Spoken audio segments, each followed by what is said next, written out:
Hello guys, magluluto tayo ngayon ng kakaiba guys. Lutuin natin ngayon ay, hulaan nyo guys, nahuhuli sa bukid, apat ang paa.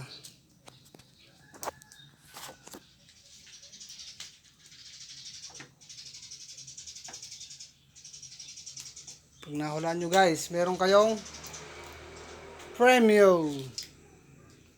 Yan na siya guys. So, ready na po ang ating bawang, sibuyas, sili, tsaka luya.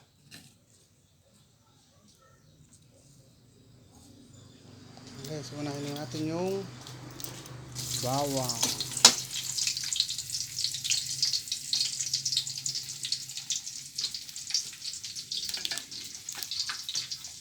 Sunod natin guys yung sibuyas.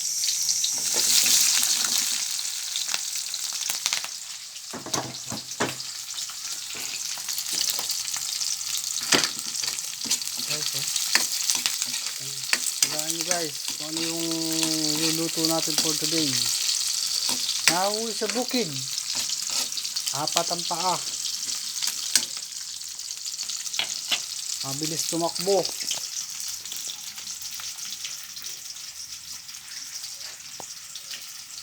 matulis ang ngipin,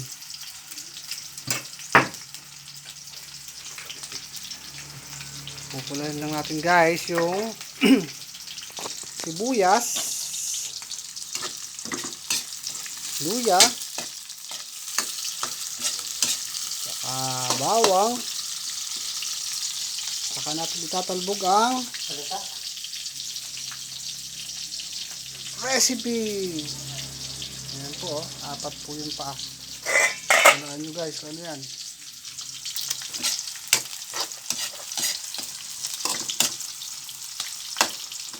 Ayan, adobo po natin siya guys, ng tuyo. Tinalbog ko guys, malalaman nyo kung ano na ito. Ito na siya guys, napula na, pwede na siyang ilalagay. Oops. Oops.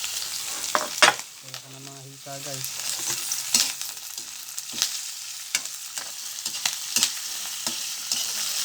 Guys, yun, apat ang paa niyan guys, matulis ang ngipin, nahuli sa bukid, mabilis tumakbo.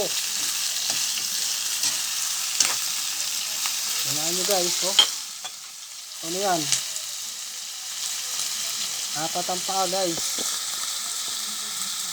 Napakasarap niyan. Dito lang to kinakain sa Nueva Ecija. Mahirap sabihin, mabilis tumakbo, apat ang paa. Magsisimula sa letter D. May clue na kayo guys, letter D ang umpisa ng kanyang pangalan. Hindi po siya nag-aaral guys.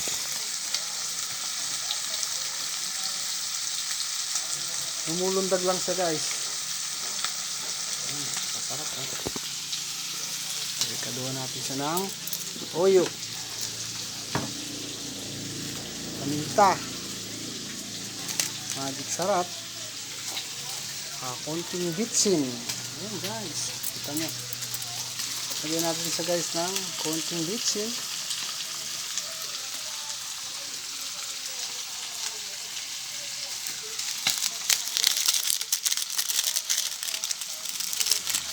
Ayan guys ha.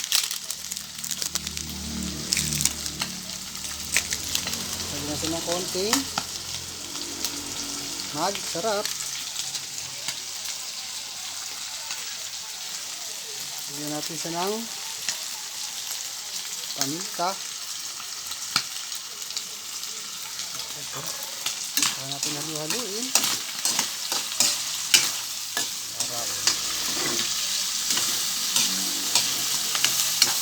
Kung alam nyo guys, i-comment nyo lang sa comment section.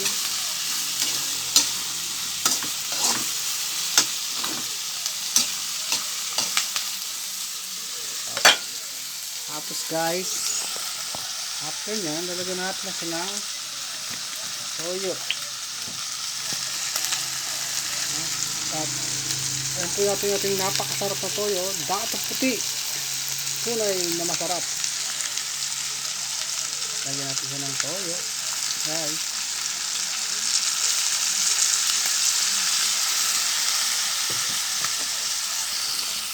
Saka natin ulit haluin. Antayin natin matuyo guys. Pag matuyo, lalagyan natin siya ng suka.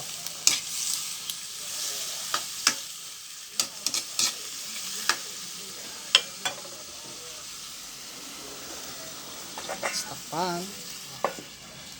After 5 minutes guys.